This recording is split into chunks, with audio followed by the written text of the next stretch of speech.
Pambansang loyalista, dito mo makikita. Pambansang loyalista, dito makikita ang totoong balita. 1, 2, 3, Pambansang loyalista, ito ang the best.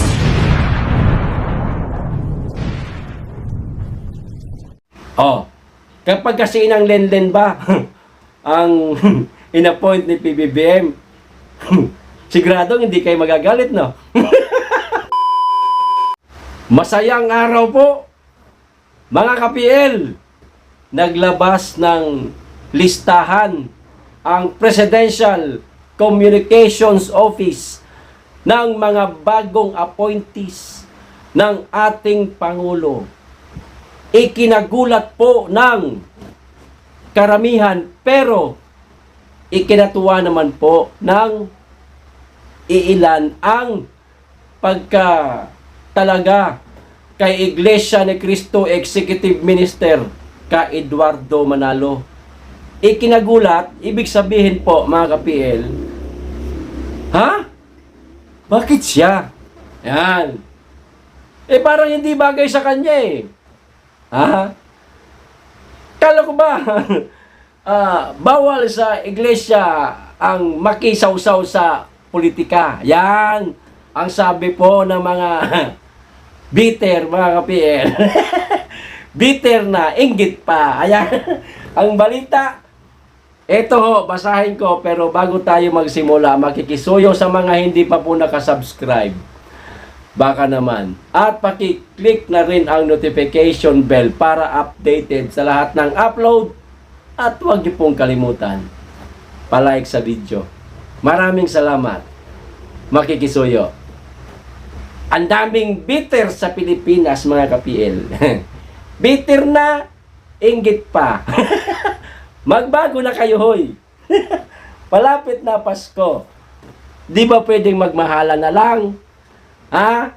Kayo talaga, lahat na lang ng ginagawa ng Pangulo, binabasag ninyo eh. O eto, listahan ng mga bagong talagang opisyal ng iba't ibang ahensya sa ilalim ng administrasyon ni Pangulong Ferdinand R. Marcos Jr.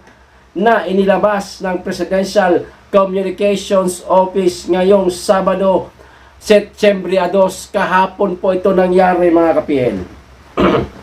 Eto na. Kasama riyan si Iglesia ni Cristo o INC Executive Minister ka Eduardo Manalo na itinalaga ni Pangulong Ferdinand R. Marcos Jr. bilang Special Envoy of the President for Overseas Filipino Concern. May kinalaman po ito, mga ka-PL, sa ating mga kababayang OFW. Ayan. Ang sabi po ng karamihan kasi nga,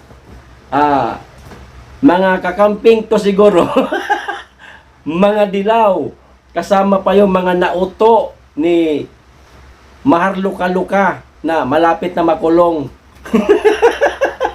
Ha? Ang sabi po nila, kaya itinalaga ni Pangulong Bongbong Marcos yan kasi may utang na loob si Pangulong Bongbong Marcos nga at saka si BP Inday Sara dahil sinuportahan silang dalawa ng kapatiran ng mga Iglesia ni Cristo. Wow! Ang sabi pa po ng iba, nagbabayad nga, ayan nga, nagbabayad daw ng utang na loob. Wow naman, grabe naman. Napakarami pong naging pangulo ng ating bansa na sinuportaan ng Iglesia ni Cristo, pero hindi naman po inappoint ang ka Eduardo Manalo. Hindi rin po tayo naghahangad na i-appoint ang ka Eduardo Manalo. Ang nakikita ko lang dito, mga ka-PL, kung paano pangalagaan ni ka Eduardo Manalo ang buong kawan ng Iglesia ni Cristo, siguradong mapapangalagaan din ng ka Eduardo ang ating mga kababayang OFW. Ganon kalaki ang tiwala ni Pangulong Bongbong Marcos kay ka Eduardo Manalo. Higit sa lahat, sa loob ng iglesia, may kaayusan. Sinusunod nila at ginagalang nila ang ka Eduardo Manalo.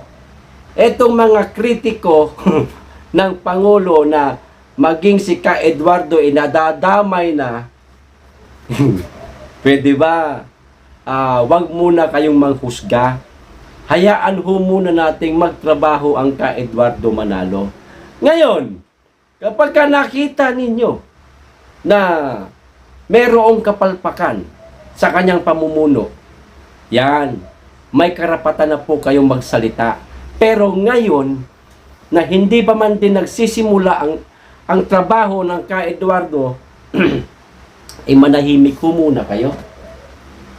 Sa dinami-dami ng mga na-appoint ni Pangulong Bongbong Marcos, ayan napakarami niyan Ayan pa, ayan Bakit si ka Eduardo po ang napansin ninyo? Ano problema ninyo kay ka Eduardo? Naiinggit ba kayo? Hindi nyo muna hayaang magtrabaho yung mama. Okay? Mabuti po, bantayan natin yung trabaho niya. Ganun na lang. Pero pag nakita ninyo na maganda ang naging trabaho o magiging trabaho ni ka Eduardo, pahiya na naman kayo. Mahirap kasi sa inyo Lahat na lang ng mga kilalang tao sa ating bansa, kapag ka nadikit kay Pangulong Bongbong Marcos, sinisiraan din ninyo. Naintindihan namin kayo na meron kayong inggit at galit kay Pangulo. Pero yung ibang tao naman po sana na pinagkakatiwalaan lang naman ng Pangulo, wag nyo pong idadamay sa galit ninyo sa Pangulo. Okay, nandyan na tayo Matagal na kayong galit sa mga Marcos. Nandyan na tayo. Pero wag nyo pong idadamay yung ibang tao. Kapag kasi inang Lenlen ba ang inappoint ni PBBM, siguradong hindi kayo magagalit, no? Anong gusto nyo? Manawagan kami sa Pangulo na, Mr. President, si inang Lenlen naman po, i-appoint ninyo. Ganon ang gusto nyo gawin namin? Ayaw namin Pamamaya, magkanda lutang-lutang, mabira. Yung angat buhay niya nga. Hindi ko mawaring maganda ba pagpapatakbo niya. Mukhang tahimik na ngayon Samantalang ang kapatid na Eduardo Manalo, kita nyo naman ang Iglesia ni Cristo. May kaayusan. At malaki ang tiwala at paggalang ng mga kapatiran sa Iglesia kay ka Eduardo Manalo. Ayos! Yung mga bitter, iyak muna. Okay?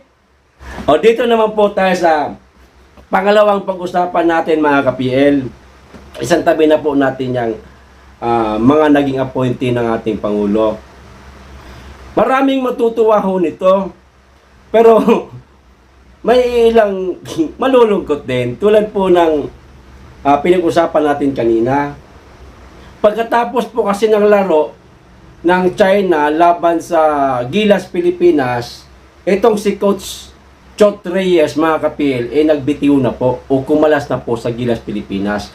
Ito po ang buong balita. Chot Reyes, kumalas na sa Gilas. Ayan. Nagbitiw na sa pwesto bilang head coach ng Gilas Pilipinas si Chot Reyes. Inanunsyo niya ito sa press conference matapos ang panalo ng Gilas Pilipinas kontra China. 96-75 ang score. Sa pahayag ni Chot, sinabi niya na ang laban kontra China na ang kanyang huling pagsabak bilang coach ng Philippine National Team. Palakpakan na sa mga may ayaw kay Chot Reyes. Hindi po ako kritiko ni Coach Chot, mga ka-PL. Sa katunayan nga, naaawa pa ako sa mama kasi masyado po nilang dinurog sa nakaraang laban ng Gilas na lahat loteng. Kung kinukutsa ninyo, binabas ninyo si Coach Chot, baka may kakulangan din sa mga player. Bakit hindi rin ninyo ibas ang player? Para patas po. Kasi sa nakikita ko lang ginagawa naman po lahat ni Coach Chot ang pinaka the best para manalo ang Gilas.